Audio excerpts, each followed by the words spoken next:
Your newborn baby is sneezing frequently. So, are you anxious? Then this reel is for you. Actually, your newborn baby's nasal passage is very small and narrow and sensitive.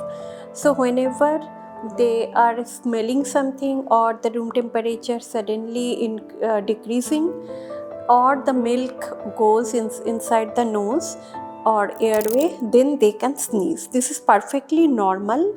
In fact, in 24 hours, 24 times sneezing is perfectly okay.